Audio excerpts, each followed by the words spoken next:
My name is David Parker, and at 62 years old, I thought I had earned the right to be treated with respect by my own daughter. Instead, on the night they planned their dream vacation to Hawaii, Lauren looked me straight in the eye and said, "Dad, you're too old to fly with us. Just take care of the house." Those words cut deeper than any knife, because the house they spoke of was the very one I built with my late wife, Sarah.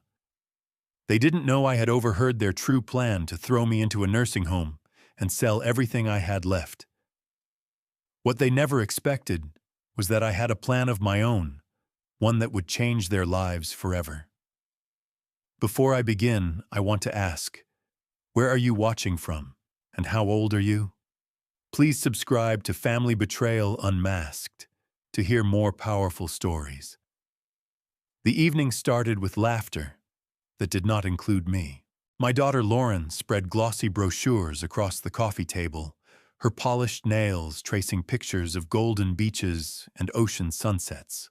Bradley, my son-in-law, leaned in close, nodding as though he were the one who had worked decades to afford the life they enjoyed under my roof. Sitting smugly on my couch were Bradley's parents, Walter, and Margaret, guests, in a home I had opened out of love, but who acted as though it already belonged to them. I listened in silence as Lauren announced, "The Maui resort looks perfect. 4 bedrooms, ocean view, private beach access." I reached out for one of the brochures, thinking maybe I could share in their excitement. Lauren's hand intercepted mine, firm, yet sugar-coated. "Dad, you're too old for such adventures," she said. The words fell like ice water over my skin. For a moment I thought I had misheard, but the look in her eyes told me otherwise. "Better stay home and watch the house," she added casually, as if I were nothing more than a caretaker. The insult deepened when Walter chuckled from the couch. "Been saving for this for years. Can't wait to see those sunsets." His wife Margaret chimed in with, "The kids will love the snorkeling." I froze. Walter was 64, 2 years older than me. Margaret was 61. Yet somehow they were the perfect companions for this trip, while I at 62 was supposedly too old. I managed a weak smile and said softly, "I've never been to Hawaii." Bradley shrugged without meeting my eyes. "Maybe next time, Pops. This trip's kind of a family thing." That word family stabbed deeper than Lauren's dismissal. Family was supposed to include me, not cut me out. The planning continued around me as though I were invisible. They discussed restaurants, activities, and flight times. Every detail had already been decided without me, the man whose house sheltered them for 5 long years. Lauren finally looked up with a practiced smile. "Don't worry about anything, Dad. Just relax and enjoy the quiet. Think of it as a vacation, too." Her words struck like mockery. A vacation from what? From buying groceries they consumed without thanks, from paying utilities that doubled under their use, from listening to Bradley complain about his credit score while charging his gaming devices with my electricity. Walter raised his mug in a false toast to family vacations. They all laughed, even Margaret, who had barely known me, while I sat silent in the same room where my late wife Sarah and I once danced on our 30th anniversary. Sarah would have fought for me. She would have insisted I come along, made it clear that family meant all of us or none. But Sarah had been gone 5 years, and in her absence I realized how different Lauren had become. She no longer saw me as a father, but as an obstacle, a burden, a man too old for joy. As I walked down the hallway to my bedroom, the hardwood floor creaked beneath me, echoing the weight of betrayal. Behind me, their voices rose again, filled with excitement for a trip I was not welcome to join.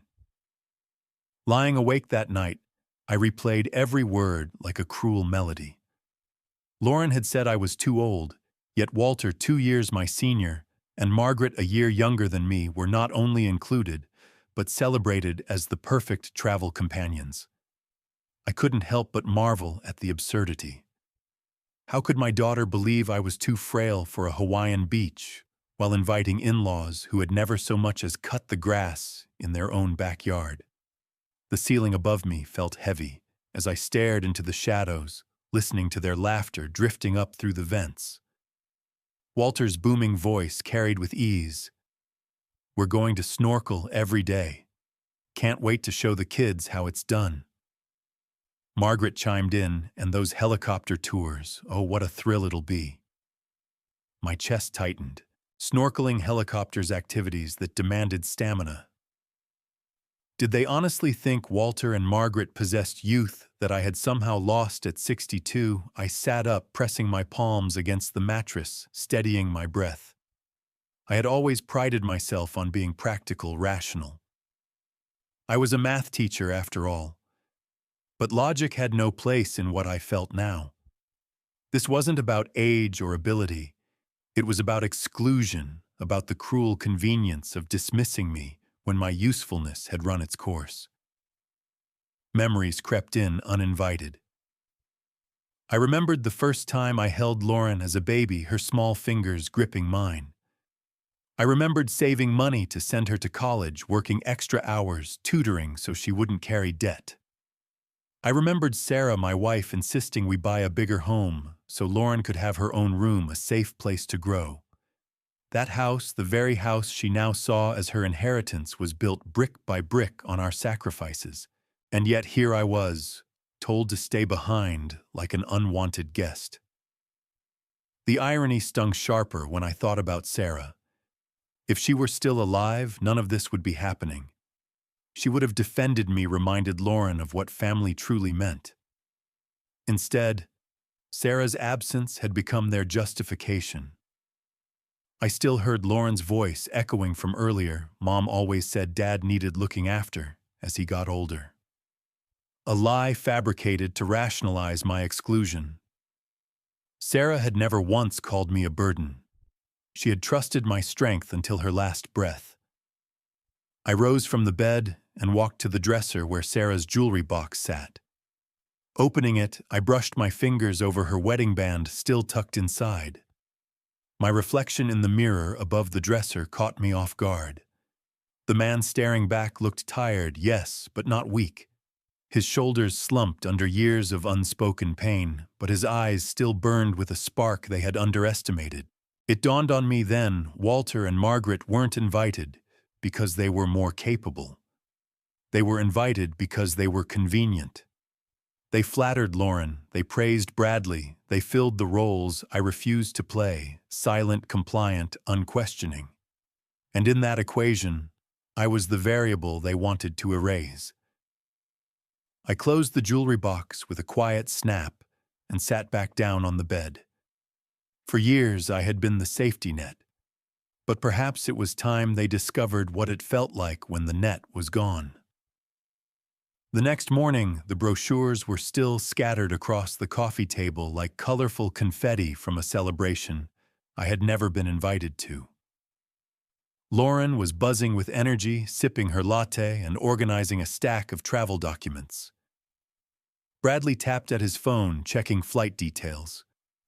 Walter and Margaret were already comparing sunscreen brands, discussing which one worked best for tropical climates. I entered the living room, quietly pouring myself a cup of coffee from the pot I had brewed, but which no one ever thanked me for. Lauren finally looked up, her smile wide and falsely sweet. "Dad, while we're away, you'll just need to water the plants, pick up the mail, and keep an eye on things around here. You know, just watch the house." The words hit harder than she intended. Watch the house. Not relax while we're gone, or we'll miss you, Dad. No, I was being reduced to a caretaker, a watchman, a placeholder in the very home I had built. I swallowed slowly, keeping my voice even. "Of course, Lauren. I'll do what needs to be done." "See, you're the best, Dad," she replied, her tone as casual as if she were thanking me for lending her a pen. Then she leaned toward Margaret and added, "This way we don't have to worry about the house while we're away." Margaret nodded approvingly. "That's a relief. Nothing worse than leaving a place unattended for so long. Unattended. The irony burned in my chest. I was not a person to them anymore, just insurance against burglary, a pair of hands to water their plants. My years of sacrifice supporting them after Bradley's gambling debts destroyed their finances, paying for their groceries, covering their utilities, were all erased in one offhand remark. Walter raised his mug in mock ceremony. Here's to house sitters, to family vacations. The laughter that followed felt like nails scraping down my spine. Even Bradley smirked as if he hadn't once stood on my porch in tears, begging for help. I forced a smile, but my thoughts spiraled. Was this all they saw me as now? Not a father, not a man, but a convenience. I thought of Sarah again, how she had once told me family is supposed to be your safe place. If she had heard Lauren's words today, her heart would have shattered. I sat back in my chair, listening to them chatter about helicopter tours and luau's. They didn't notice my silence. They didn't see my hands gripping the armrests, knuckles white. They didn't even pause when I excused myself and walked toward the hallway. The hardwood floor creaked beneath my steps, the same sound it made years ago when Sarah and I had danced here for our anniversary. Back then, this house had been filled with joy, with belonging. Now it was filled with voices that pushed me further into the shadows. In that moment, I understood something with startling clarity. I wasn't just excluded from a vacation, I was being erased from their version of family.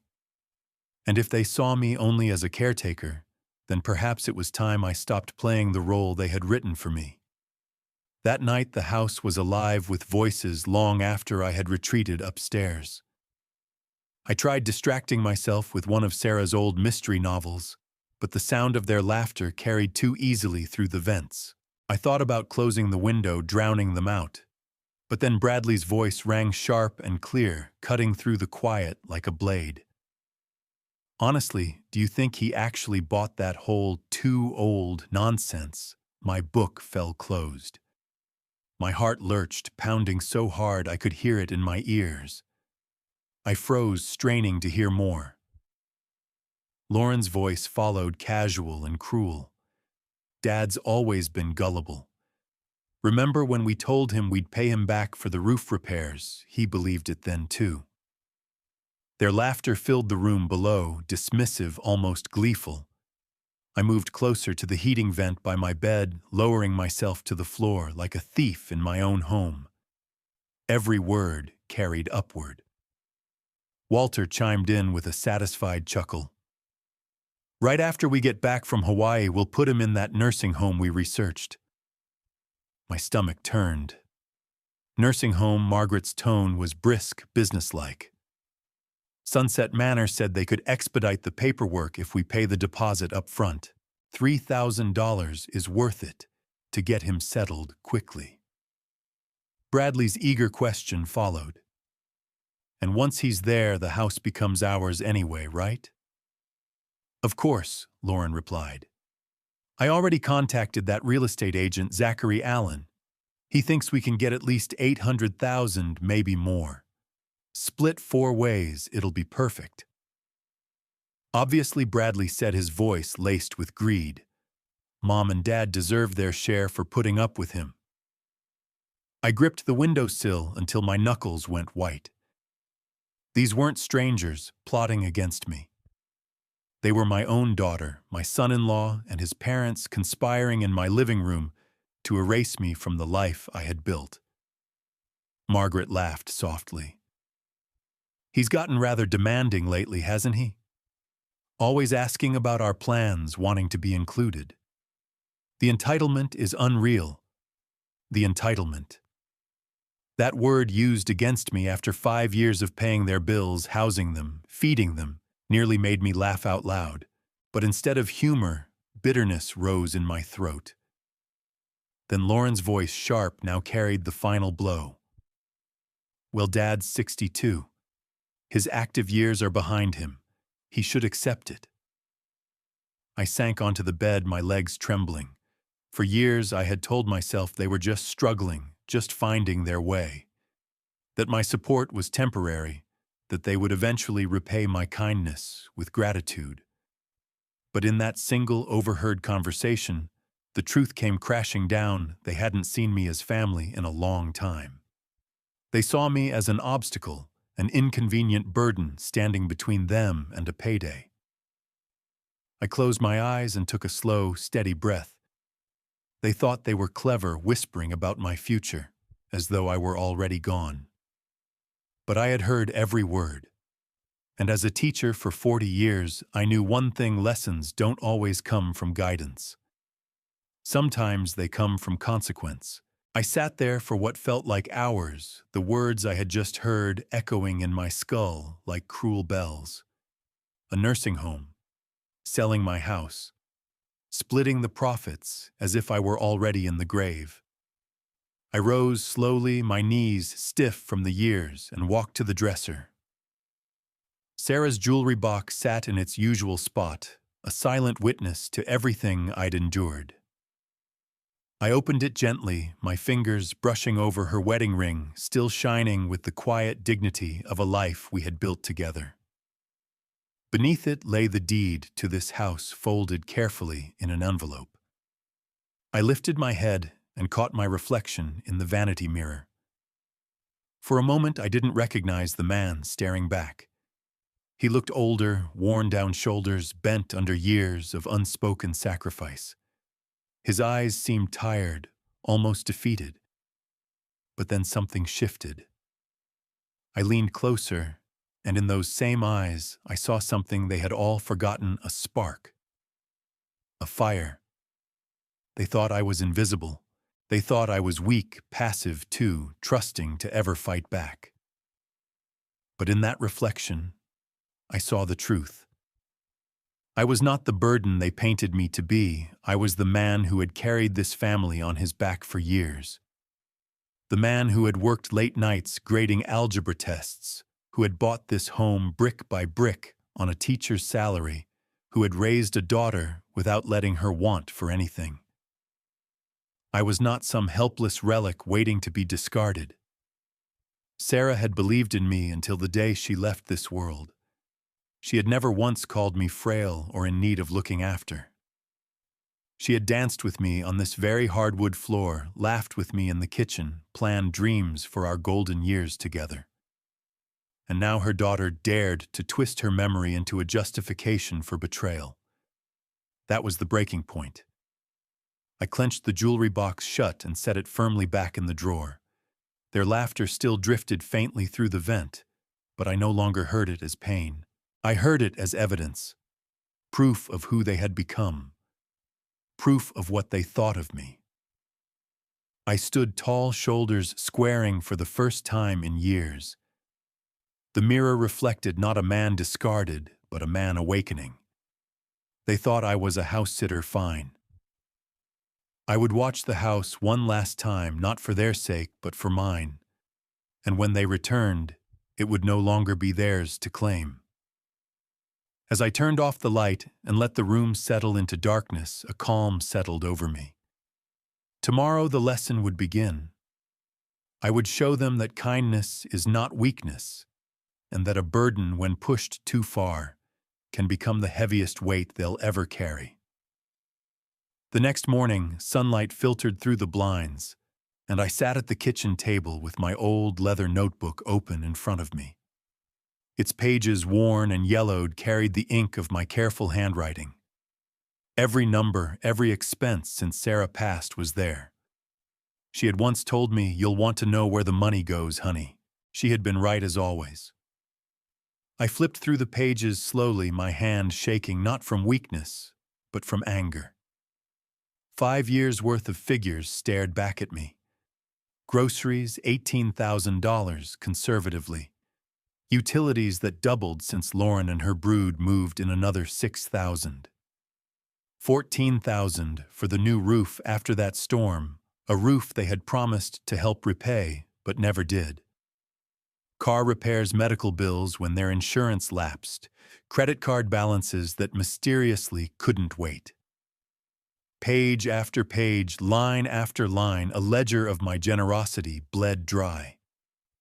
By the time I finished adding it in my head, the total sat north of $60,000. $60,000. Money that could have secured my own comfort in retirement money, that could have been used to travel, to live, to honor Sarah's memory. Instead, it had fed their entitlement. I leaned back in my chair, staring at the quiet house. The very silence that once comforted me after Sarah's death now mocked me. This was the silence they wanted to make permanent by locking me away in a nursing home while they sold my house and pocketed the profits. Images of the past 5 years flashed before me. Bradley, his face wet with tears the night he came begging for help. Lauren cradling their child and swearing they would get back on their feet soon. Walter and Margaret moving in shortly after, their suitcases rolling over my hardwood floors as if it were the most natural thing in the world. And me standing there like a fool, believing I was doing the right thing by opening my doors. I remembered the first few months. Dinners together, laughter that seemed genuine, promises of repayment, assurances that it was temporary. I wanted to believe them. I needed to believe them because loneliness is a powerful persuader. With Sarah gone, I told myself it was better to have the house filled with voices, even if those voices belonged to people who didn't truly respect me. But over time, gratitude turned to expectation. Expectation turned to entitlement, and entitlement became cruelty. Last night's conversation had proven that. They weren't just thoughtless. They were plotting deliberate waiting until the moment they could take everything and throw me aside. I tapped the notebook with my pen, letting the rhythm steady my thoughts. For 40 years, I had taught students how to calculate equations, how to solve for X, how to find balance in the chaos of numbers. And now life had presented me with a problem to solve. The equation was simple: 5 years of sacrifice plus betrayal equaled consequence. They thought I had nothing left in me. They thought I would sit quietly while they planned my disposal.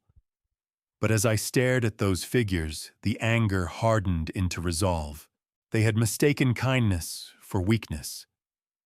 They were about to learn the difference. I closed the notebook with a firm snap, the sound echoing through the empty kitchen. For 5 years, they had feasted off my pension, my savings, my patience. And now, after draining me dry, they decided I was too old to matter. They thought I was weak, a man whose spirit had withered with age, whose usefulness had expired with Sarah's passing. But they had forgotten who I really was. For 40 years, I had stood in front of classrooms filled with restless teenagers who believed they could outsmart me. They thought their excuses were clever, their shortcuts invisible, their schemes airtight. Yet I always saw through them.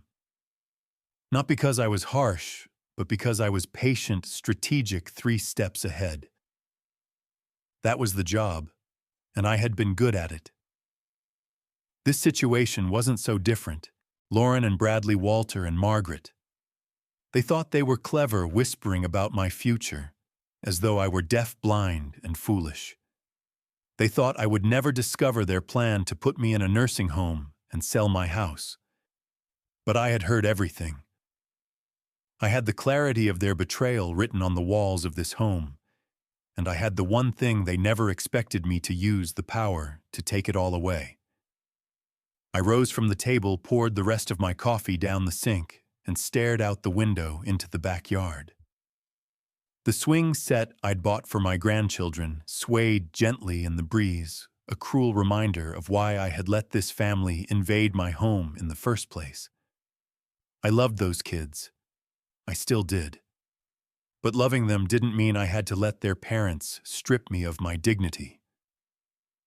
They think I'm weak, I whispered to myself, my breath fogging the glass. They're wrong. Sarah's voice came back to me in that moment, clear as if she were standing beside me.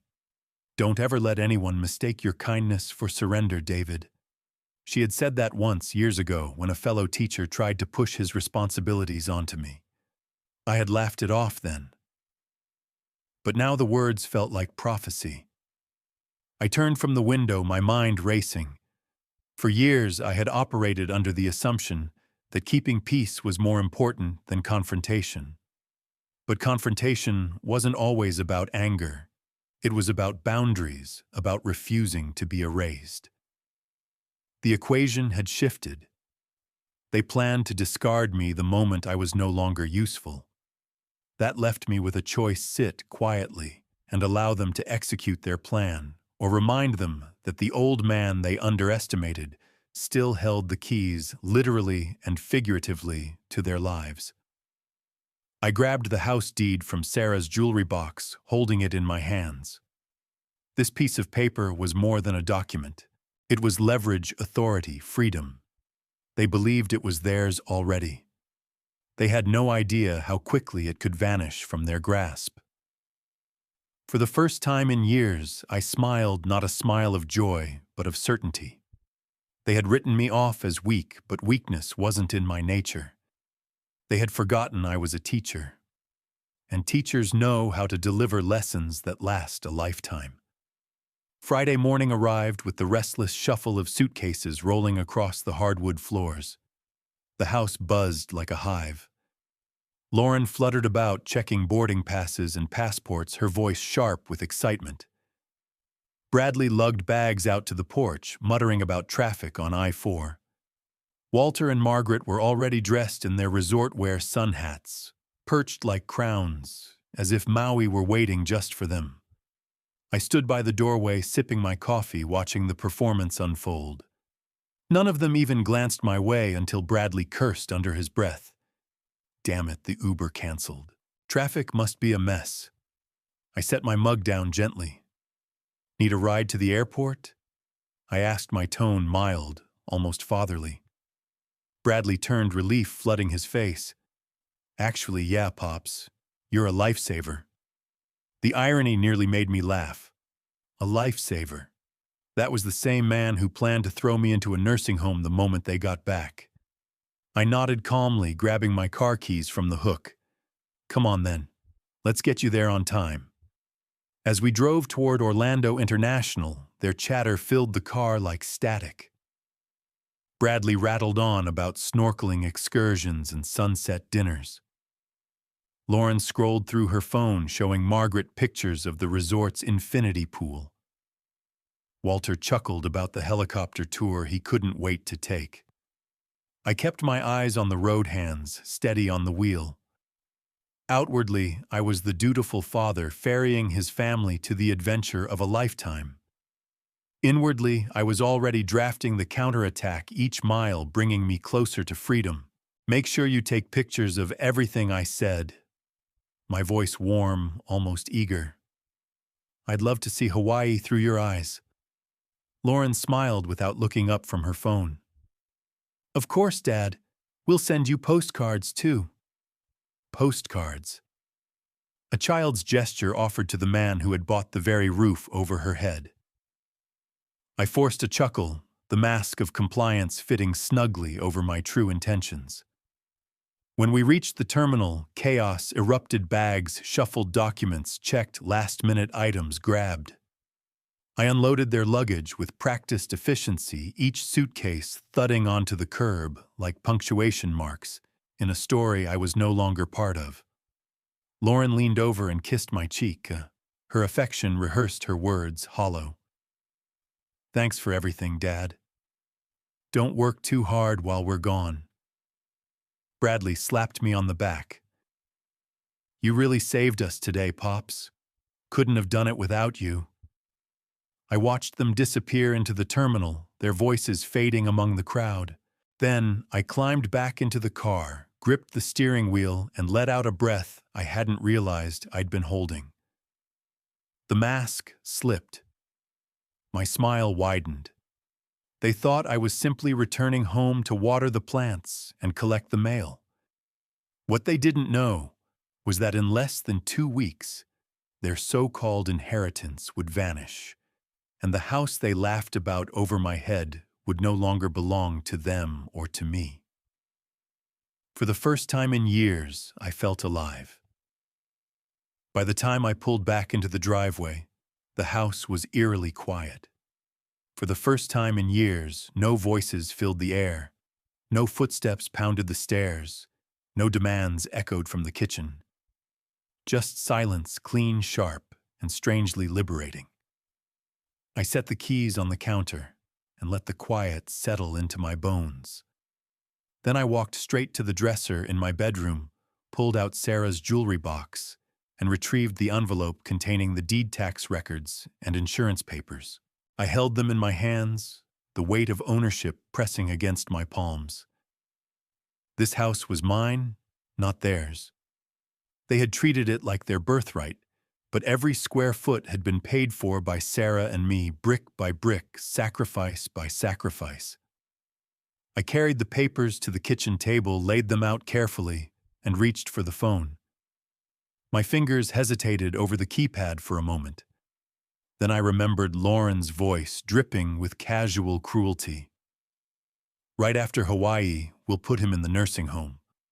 The house will be ours anyway. That was all the push I needed. I dialed the number I had memorized from their whispered conversation. Allen Realty, this is Zachary speaking. My voice was calm, steady, almost clinical. Mr. Allen, my name is David Parker. I need to sell my house as quickly as possible. There was a pause, the faint clicking of a keyboard on the other end. How quickly are we talking, Mr. Parker? 2 weeks maximum, I said without hesitation. I'm willing to price it aggressively for a fast sale. That's ambitious, he replied, his tone shifting from polite to intrigued. What's driving the urgency? Personal circumstances require immediate liquidity. I answered the line rehearsed in my head, as if I were back in the classroom explaining a formula. I understand speed comes at a cost. Location, he asked. Windermere. 4 bedrooms, 2.5 baths. About 2,800 square feet. Updated kitchen. New roof 5 years ago. No mortgage. Clear title. The silence on his end broke with a sharper note of interest. No mortgage, you say. That helps. Mr. Parker. I can be there in an hour if you're available. I looked around the quiet kitchen, the walls that had once been covered with Lauren's childhood drawings, now lined with vacation brochures she'd abandoned in her rush. I'll be waiting, I said. After ending the call, I sat back in my chair, staring at the deed in front of me. For the first time in years, I was taking control, not just reacting, not just accommodating, but deciding. They had underestimated me, written me off as an old man with nothing left to give. But I still had the one thing they wanted most.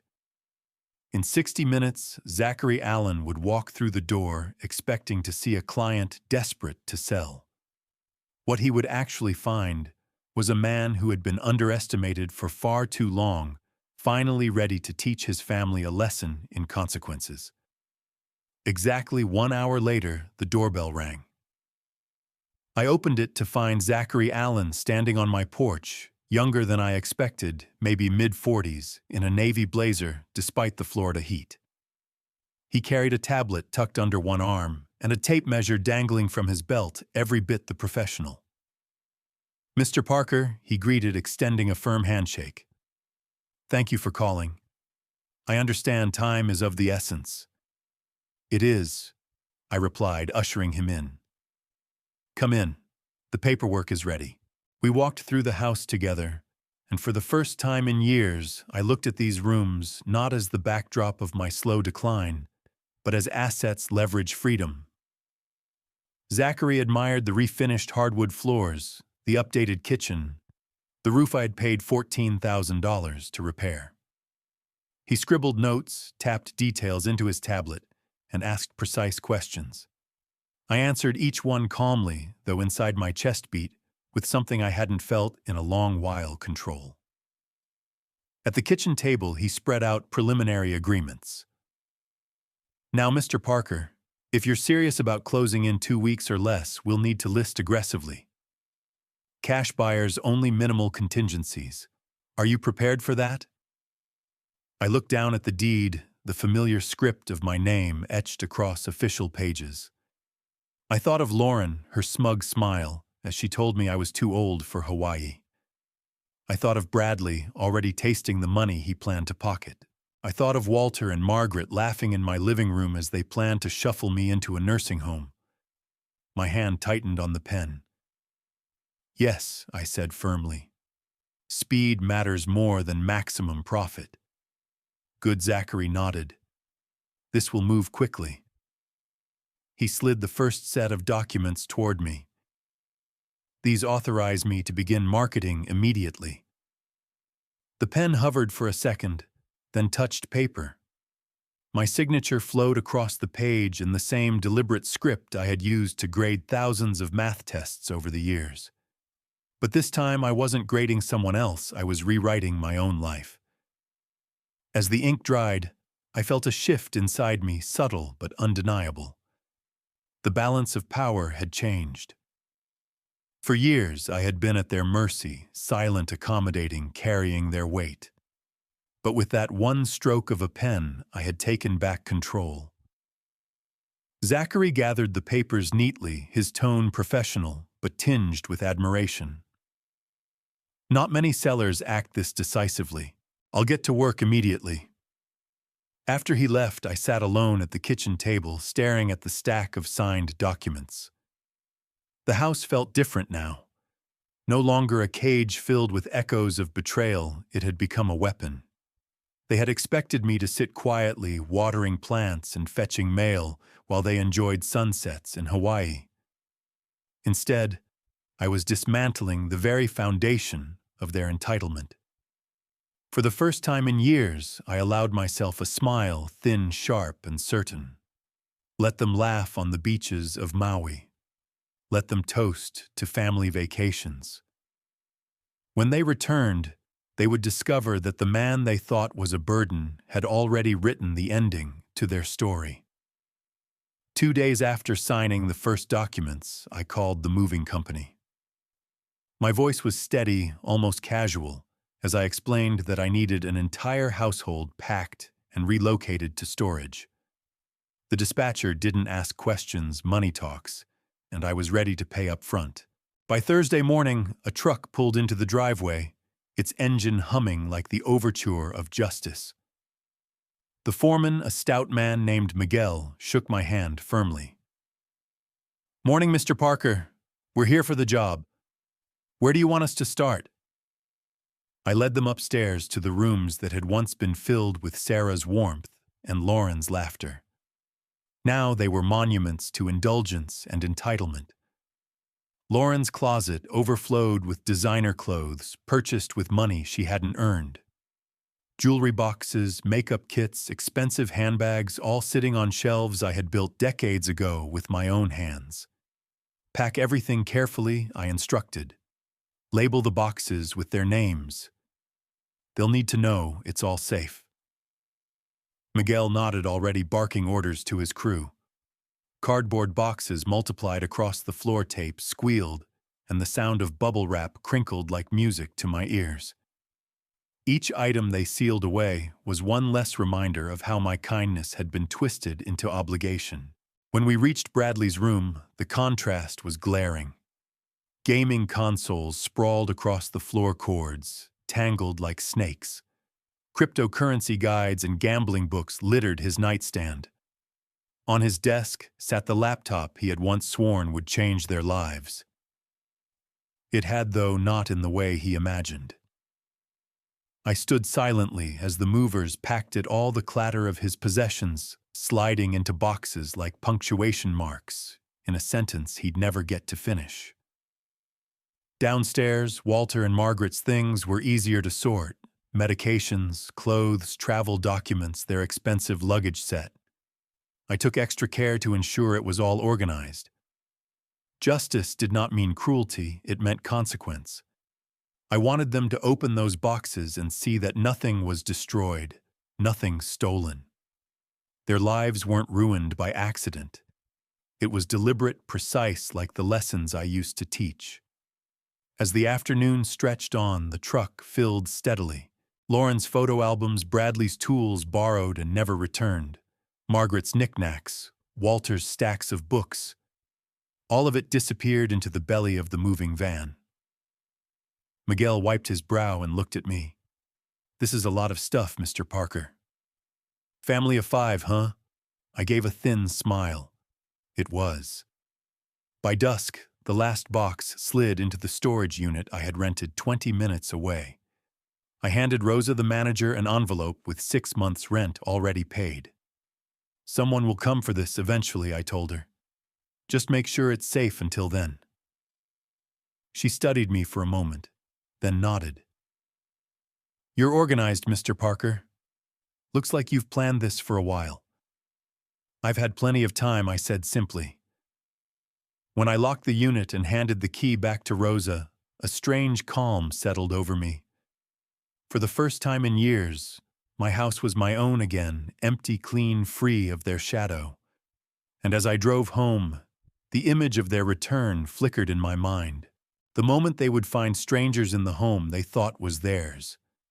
I almost pitied them. Almost. The movers had already cleared most of the upstairs, but I asked them to leave one box for me to pack on my own. It was in Lauren's old bedroom, the one Sarah had decorated with pastel walls and lace curtains when she was just a little girl. Time had changed the space clothes racks, and perfume bottles replaced dolls and storybooks. But in the back of the closet, I knew what still remained. I pushed past rows of dresses and bent down to pull out a dusty cardboard box. The handwriting on the side was my own Lauren. Childhood. My chest tightened. It had been decades since I'd opened it, but the memories were still fresh. Inside lay her elementary school awards, Best Reader Spelling B Champion. Crayon drawings of our family stick figures smiling under a sun with too many rays. A paper heart she had made for Father's Day with the words, "To Daddy, I love you bigger than the sky." My hands trembled as I held it, the paper brittle but the message still alive. I sat down on the edge of her bed, staring at the tokens of a daughter I once believed would never betray me. I remembered staying up late to help her with math homework, the way she would pout until Sarah brought cookies to the table. I remembered her laughter when we played catch in the backyard, her squeals when I pushed her higher on the swing set. What had happened to that little girl? Where had she gone? Because the woman who told me I was too old for adventures, the woman plotting to sell my house, could not possibly be the same child who once clutched my hand at the county fair, afraid of getting lost in the crowd. I placed the paper heart back in the box, then added the rest of her keepsakes one by one, photos, medals, drawings. My movements were deliberate, respectful, as if I were preparing a time capsule for someone else to discover. Because in a way, that's what it was. The Lauren I raised, the one Sarah and I poured our souls into, no longer lived here.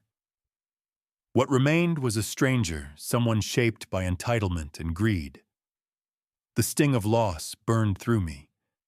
It wasn't just about the house or the money or even the betrayal. It was about realizing that my daughter had drifted so far from the girl I had once known that she would weaponize her mother's memory to justify erasing me. That truth hurt more than any insult. But as painful as it was, I knew what had to be done. Packing these mementos was not erasing her past. It was preserving it. Someday, when the dust of betrayal settled, maybe she would open this box and remember who she once was. Maybe she would see the father who had loved her more than life itself, and the mother who had believed family meant standing together, not tearing one another apart. I sealed the box with care, labeling it with her name in bold, steady letters. My hands no longer trembled. Whatever love I still carried for the daughter I once knew would remain inside this box. But the woman she had become would face the consequences of her choices. I placed the box by the door for the movers, then stood tall. This wasn't just about revenge anymore. This was about reclaiming my dignity one memory at a time. Monday morning arrived with a heaviness that pressed against my chest. But it wasn't dread, it was anticipation. I had an appointment at the notary's office to finalize what Zachary had prepared. The house, the anchor of both my happiest and most painful memories, was about to change hands. I dressed carefully, putting on a pressed shirt and the same tie Sarah once bought me for our 30th anniversary. She always said I looked strongest when I carried myself with quiet dignity. I wanted that dignity today. At the notary's office, the air smelled faintly of ink and leather-bound books. Zachary was already waiting, tablet in hand, and a woman named Linda introduced herself as the notary. She laid out the documents in neat stacks, each one requiring my initials, my signature, my final say. This first form, she explained, tapping the top page, transfers ownership of 847 Maple Street from David Parker to Pinnacle Investment Holdings. Once signed, the property is legally theirs. My fingers hovered over the pen. For a brief moment, doubt flickered. This was the house where Lauren had taken her first steps, where Sarah and I had celebrated anniversaries, where family photos once filled the mantel. I thought of the laughter, the birthdays, the Christmas mornings. Could I really let go of all that? Then Lauren's voice replayed in my mind. Dad's always been gullible. Once he's in the nursing home, the house will be ours anyway. The sting of betrayal hardened my resolve. This was not a home anymore, it was a weapon, and I was wielding it. I pressed the pen to the paper and signed. Each stroke felt deliberate, like cutting away the cords that had bound me for 5 long years. When I finished, Linda nodded with professional calm. "Congratulations, Mr. Parker. The property is officially transferred." Zachary smiled faintly. "That was faster than most sellers ever move. You'll have the funds within days." I leaned back in my chair, exhaling slowly. A weight lifted, replaced by something sharper, a sense of justice. For years they had used me, mocked me, dismissed me. And now the very thing they coveted most was gone, slipping through their fingers without them even knowing. As Linda prepared the rest of the paperwork, I thought of the irony. They were sipping cocktails in Maui, laughing under a sunset they believed I was too old to enjoy. Meanwhile, their inheritance had just vanished with the sweep of a pen. When the session ended, Linda sealed the documents with her notarial stamp. The sound was final, echoing like a gavel. Zachary shook my hand firmly. "You've made a decisive move, Mr. Parker. By the time they're back, the deal will be closed."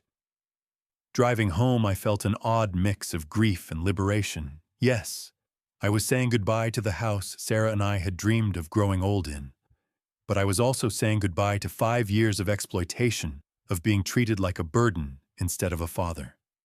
When I walked into the now empty living room, the walls echoed with silence. For once, that silence wasn't mocking me. It was mine, earned, deliberate, and powerful. The deed was signed.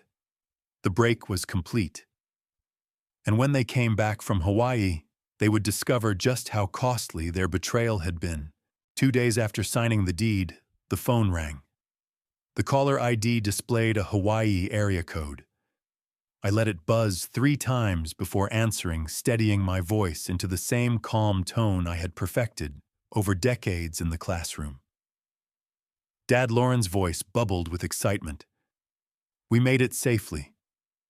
The resort is incredible. You should see the private beach, the infinity pool, the spa. Bradley already booked us a helicopter tour for tomorrow." I leaned back in my kitchen chair, Zachary's business card still resting beside a neat folder of finalized documents. "That sounds wonderful, sweetheart," I said, tracing the edge of the card with my finger. "I hope you're taking lots of pictures." "Oh, we are," she laughed. "The concierge recommended this 5-star restaurant for dinner tonight. You'd probably find it too fancy, but we're excited." Too fancy for me. The words slid through the receiver like another tiny knife, but I let them pass. Make sure you enjoy every moment, I said softly. Her tone shifted slightly, edging into maternal, patronizing territory. How are you managing on your own, Dad? You're not cooking elaborate meals, are you? Remember what I said about keeping things simple? I almost laughed. Independence was her worry, if only she knew the kind of independence I was carving for myself. I'm taking very good care of everything, I assured her. Actually keeping quite busy. Oh, she asked. Busy with what? I smiled to myself, careful to keep my words vague. Just some important business. A little project of my own. What kind of business could you possibly be planning? Dad, she teased, then caught herself. I mean, that's sweet, but don't overdo it. Don't worry about me, I said, keeping my tone steady. I think you'll be surprised at what I've accomplished by the time you return. She laughed lightly, oblivious. Well, we have a surprise for you too when we get back. Something good for your future. But I won't spoil it. I didn't need her to say the words nursing home.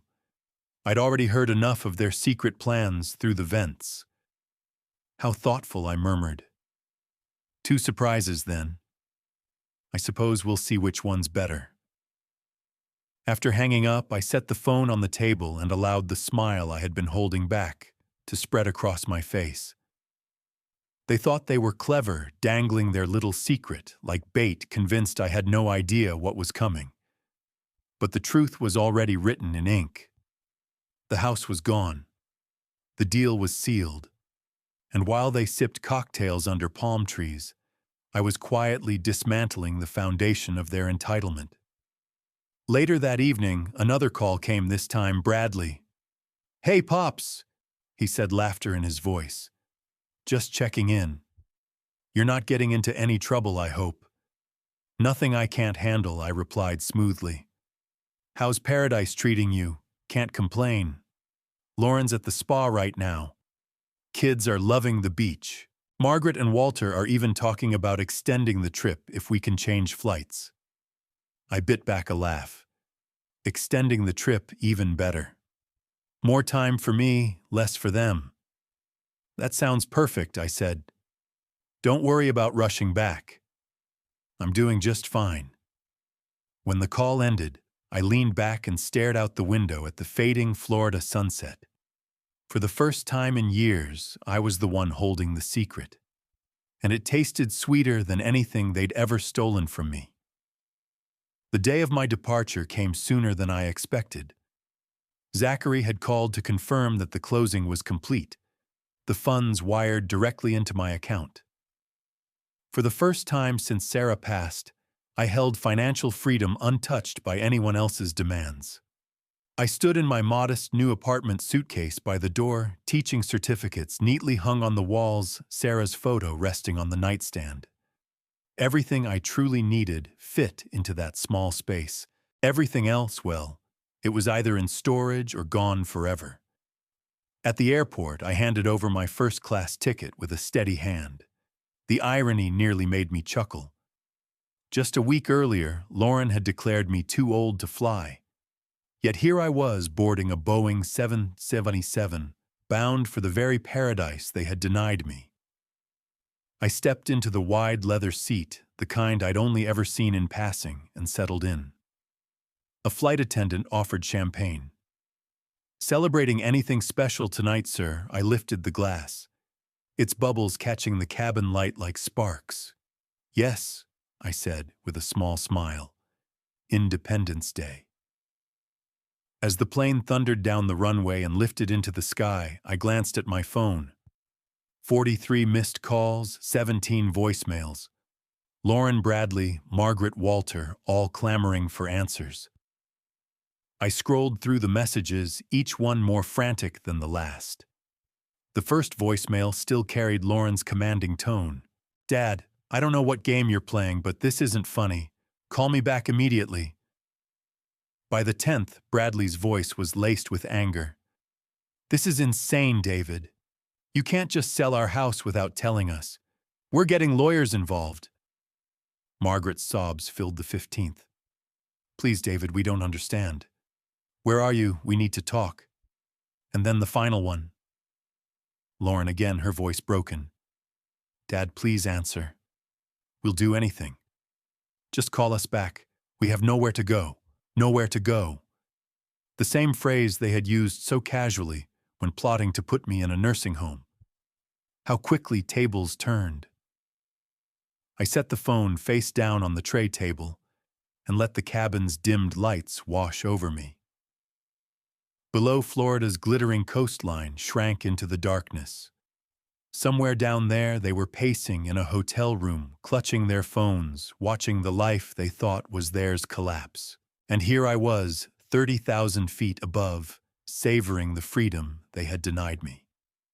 Dinner service arrived, grilled salmon with roasted vegetables, a dish I would have once thought too extravagant. Tonight, it tasted like justice. I cut into it slowly, savoring every bite. Each forkful was a reminder that I was not weak, not invisible, not disposable. By the time we crossed into the Pacific, the steady hum of the engines lulled me into reflection. Sarah had always wanted to see Hawaii. She used to collect postcards of beaches and sunsets, saying one day we'd stand on that sand together. I touched the photo of her I carried in my pocket, and for a moment I felt her beside me.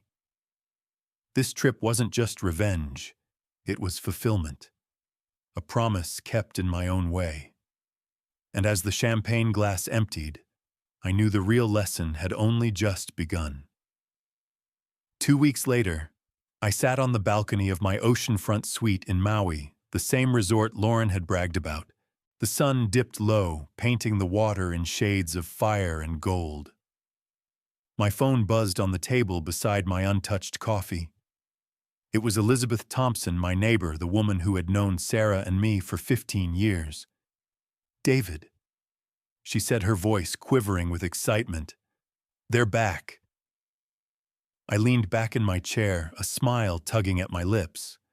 And oh, you should have seen their faces, she continued breathlessly. Lauren marched right up to your door with her luggage, Bradley trailing behind like a pack mule. They rang the bell, then tried the handle. When a stranger opened the door, Lauren nearly fainted. I closed my eyes, picturing it, the smug confidence drained from her face, the color leaving Bradley's cheeks. For 5 years they had walked into that house as though it were theirs by birthright.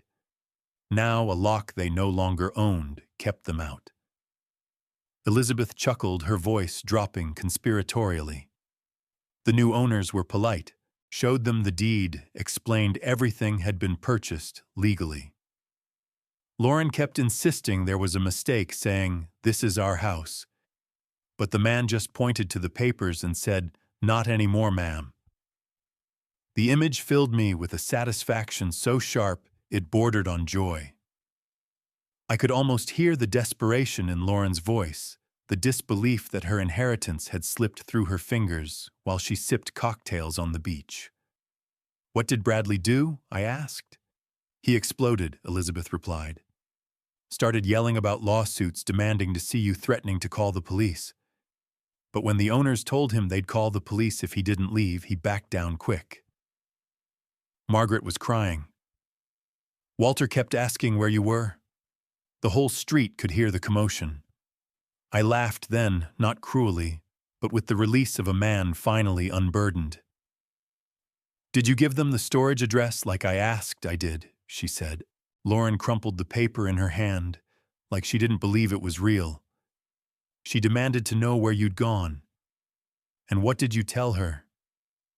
"Exactly what you said, to say that you'd left town after selling the house, and they could contact you directly if they wanted to talk." I glanced at the phone, noting the tally, 43 missed calls, and still climbing. Their desperation was almost tangible, buzzing across the miles between Florida and Hawaii. Elizabeth hesitated, then asked softly, "David, Are you really there in Hawaii? I looked out at the swaying palms, the surf rolling steady against the shore. I am, I said simply. At the very same resort they planned to enjoy without me. There was silence then, a quiet laugh of disbelief. After everything they did, I'd say you earned it. Yes. I murmured, my eyes on the horizon. I think Sarah would agree. I ended the call and leaned forward, letting the island breeze wash over me. Back home, chaos reigned. Here, peace settled deep into my bones. The lesson had begun. That evening, after Elizabeth's call, I finally turned my phone screen upward. The notifications stretched like a neon confession: 43 missed calls, 17 voicemails, and more texts than I cared to count. Each one was a fragment of their unraveling proof that their carefully constructed tower of entitlement had collapsed. The first voicemail was Lauren's, her tone sharp, almost commanding. Dad, I don't know what game you're playing, but this isn't funny. Call me back immediately. The second was Bradley, his voice tight with irritation. This is insane, David. You can't just sell our house without telling us. We'll get lawyers involved. I let the words wash over me, savoring their choice of pronouns. Our house. No, it had never been theirs. It had always been mine, Sarah's, and mine built with our sweat, our savings, our sacrifices. By the 10th message, Bradley's voice was breaking into fury. You're out of your mind. After everything we've done for you, you betray us like this. You'll regret it. The irony nearly made me laugh. After everything they had done for me, a roof over their heads, meals in their bellies, bills paid without thanks, and they spoke as though I had wronged them. The 15th voicemail came from Margaret. Her sobs filled the speaker. Please, David, we don't understand what's happening. Where are you? We need to talk. I almost pitied her then. Almost. But I remembered her laughter that night, the way she'd said, the entitlement is unreal. She had thought herself clever, safe in her mockery. Now she was crying into a phone, begging for answers. And then came the final message left, not an hour before I checked. Lauren again, her voice no longer sharp, but cracked, fragile. Dad, please answer. We'll do anything. Just call us back. We have nowhere to go. Nowhere to go. The exact phrase they had used to describe the nursing home they'd planned for me. Sunset Manor with its sterile walls and institutional meals. They had plotted to leave me there stripped of dignity while they sold my house for profit. Now the universe had shifted the script, and they were the ones displaced, huddling in a hotel room with no future mapped out. I set the phone down and walked to the balcony, letting the Pacific breeze wash across my face. Their desperation was a symphony I didn't need to answer. Each unanswered call, each ignored voicemail was part of their lesson. For 5 years, they had dictated the terms of my life, bending my kindness into obligation. Now I held the power, and silence was my teacher's chalk writing consequence across the blackboard of their arrogance. The phone buzzed again, vibrating against the wooden table. Bradley's name lit the screen. I let it ring. Then it was Lauren, then Walter, then Lauren again. I ignored them all, sipping from the glass of wine I'd ordered with room service. The sunset deepened into crimson, and I thought of Sarah. She would have approved not of revenge for its own sake, but of justice, of showing them that a man they dismissed as useless still had teeth. I raised my glass to the horizon. Let them call, I whispered. I'll answer when they've learned enough. The next morning, just as I finished breakfast on the balcony, the phone buzzed again. This time it was Elizabeth. I answered, already anticipating her report. David, she began, her voice tinged with both amusement and disbelief. You wouldn't believe the spectacle yesterday evening. Half the neighborhood saw it. I leaned back in my chair, the ocean breeze lifting the edge of my shirt. Go on. Well, she said, clearly relishing the retelling. Lauren marched straight up the walkway, dragging her suitcase like she owned the place. She didn't even hesitate, just rang the bell, as if nothing had changed. When the new owner answered, she shoved past him, insisting she lived there. He stopped her at the door and showed her the deed. I chuckled softly. And how did she take that? Elizabeth laughed outright, like a balloon that's just been popped. Her face went red, then pale. She kept repeating, "That's our house, you can't do this." But the man was calm, professional. He told her very politely that the house had been legally purchased and that she needed to leave immediately. And Bradley, I asked. "Oh, he lost it," she replied. Started shouting about lawyers, screaming at the poor man's wife who was just standing there. He demanded to know where you were saying you had no right to sell anything. When the new owners threatened to call the police if he didn't calm down, he finally backed off, though not before slamming his fist against the doorframe hard enough to make the whole porch shake. I could picture it perfectly. Bradley's temper boiling over when his schemes unraveled. It was the same temper that had once been turned inward, losing money on poker and sports bets. Now it was exploding in public, with neighbors peeking through curtains. Margaret was crying. Elizabeth continued, her voice softening. Real tears, though I suspect they were more about losing comfort than losing you. And Walter, he just kept asking, "Where's David? Where's he gone?" over and over like a broken record. Finally, when they realized they couldn't get inside, Lauren turned on her heel and shouted that this wasn't over. She grabbed the kids and stormed off toward the taxi they'd left idling. I laughed quietly, shaking my head. So the neighbors saw it all. "Oh yes," Elizabeth said with satisfaction. The Wilsons were standing on their porch, and Mrs. Hernandez across the street had her phone out. I wouldn't be surprised if half the neighborhood has the video by now. Everyone knew you were generous to a fault, David. And now everyone knows how they treated you. For a moment, silence stretched between us, filled only by the crash of waves in the distance. Then Elizabeth added softly, "Sarah would be proud. You stood up for yourself in a way that was measured, dignified. Not loud, not cruel, just fair." I swallowed hard, the mention of Sarah tugging at a place in me that never fully healed. She always believed lessons were better learned through consequence than words I said.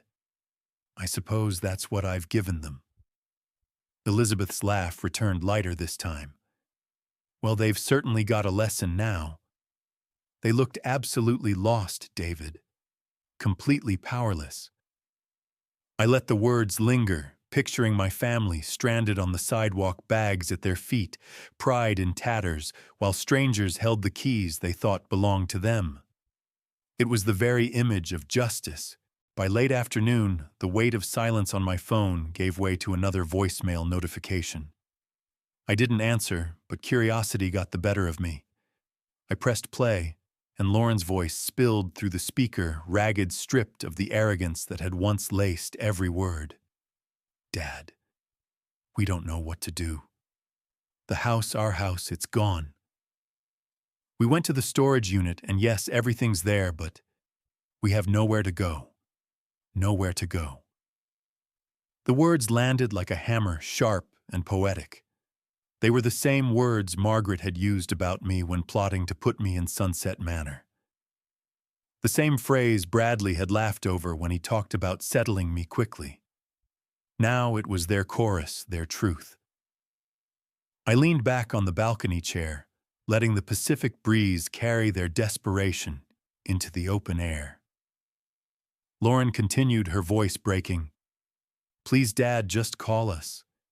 The kids don't understand why we can't go home. They keep asking when we'll go back. We're at a hotel, but we can't afford to stay here long. Just, please call us." The voicemail ended with a choked sob. For a moment I closed my eyes, imagining her sitting on a stiff hotel bed, her children clinging to her, Bradley pacing the room in frustration. They had tasted the security of my sacrifice for so long that living without it must have felt like standing on thin ice. Then another message came, this time from Bradley, angrier but edged with panic. "David, you can't do this. We've got nowhere else to go. You owe us, you know you do. After everything we've been through as a family, you can't just abandon us." Owe them. The audacity made me laugh, sharp and humorless. I owed them nothing. For 5 years I had covered their bills, kept a roof over their heads, and listened to their excuses. If anything, they owed me gratitude, honesty, respect. But instead, they gave me betrayal. A third voicemail followed Margaret's shaky voice. "Please, David. Walter isn't well. We thought we could manage, but without the house, without you, we don't know what to do. We don't have anywhere to go," the phrase repeated again, hammering like an echo against the walls of my mind. Nowhere to go. I turned the phone face down and stared out at the ocean. The sun was beginning to sink, casting the water in fiery shades of orange and red. I raised my glass of wine, letting the glow reflect in its surface. This was justice, pure and unvarnished. They had conspired to strip me of my dignity, to toss me aside as if I were a burden. And now they stood at the edge of the very cliff they had dug for me. Homeless, desperate, and powerless, learning firsthand the weight of betrayal. I took a slow sip, savoring the irony. They had wanted me gone. Now they were the ones erased, displaced, adrift. The lesson was working. The Hawaiian air was warm that night, carrying the scent of salt and hibiscus as I sat on the balcony overlooking the ocean. Below me, couples strolled barefoot in the sand, their laughter mingling with the rhythm of the waves. I lifted my coffee cup, strong Kona brew black, just the way Sarah liked it, and let the steam curl into the twilight. On the small table beside me, my phone buzzed again. Lauren, then Bradley, then Walter. The tally had climbed past 50 missed calls, but I hadn't answered a single one. Their desperation poured through voicemails and texts, each more frantic than the last. They begged, they bargained, they even threatened. But all of it dissolved into the silence I held between us. For 5 years I had lived under their control, sacrificing my comfort, my money, my peace for their sake. They had treated me like an aging caretaker, useful only so long as I kept their lives afloat. And when I overheard their whispers about the nursing home, I understood they hadn't just taken me for granted. They had erased me in their minds, written me out of the future entirely. But here I was, alive and well, sipping coffee in Hawaii, the very place they had deemed me too old to visit. And they were the ones written out, stranded in a hotel room with no house, no plan, no inheritance to claim. I leaned back in the chair, letting the satisfaction sink deeper than any bitterness. This wasn't about cruelty. It was about balance. For every sacrifice I had made without thanks, they now faced a consequence. For every night I had sat alone while they laughed downstairs, I now savored this quiet triumph, with the waves as my company. Elizabeth had been right when she said Sarah would be proud. Sarah had always believed in consequences, firm but fair. She used to tell her students in the garden club, if you neglect the soil, you'll see it in the flowers. If you neglect your family, you'll see it in their eyes. Well, Lauren had neglected more than soil. She had neglected her father. And now she saw the result in the cold walls of a hotel room, in the locked door of a house that no longer belonged to her. My phone buzzed again. A text from Lauren this time, "Dad, please. We'll change. We'll do better. Just tell us where you are." I set the phone down without responding. Change was possible, yes, but only after they understood what it truly felt like to be powerless, discarded, forgotten. Only then would they be ready to rebuild. The sky darkened as the sun sank fully into the horizon. I thought of Sarah again, of how she had dreamed of visiting this place. I whispered softly to the wind, "We made it, love. We made it here, after all." And as the stars blinked awake above the ocean, I knew the lesson was complete. They had wanted me silent, tucked away in a nursing home. Instead, it was my silence now that spoke the loudest, louder than any lecture, sharper than any punishment. Justice wasn't noise. Justice was quiet. And tonight, it was mine. In the end, my story is not about revenge alone. It's about reclaiming dignity. For years, I allowed myself to be treated as less than, believing that sacrifice was enough to keep family bonds strong. But what I learned is this: love without respect becomes exploitation, and kindness without boundaries becomes weakness. When they chose to erase me, they forced me to remember my worth. Selling the house wasn't just about money. It was about proving to myself and to them that I was not disposable. To those listening, maybe you've faced something similar. Maybe your children, your siblings, or even friends began to treat you like a burden rather than a blessing. My message to you is simple. Do not let them write your story for you. Age does not make you powerless. Boundaries are not cruelty. They are lessons. And sometimes the only way to be heard is through consequence. I don't know how long it will take my daughter to realize what she lost, but I do know this: the silence of being cut off from comfort will teach her more than my words ever could. Have you ever been treated like you didn't matter by your own family? What did you do? Share your story in the comments. I want to hear it. If this story spoke to you, please like, subscribe, and share. Thank you for listening, and remember, respect once lost is far more valuable than any inheritance.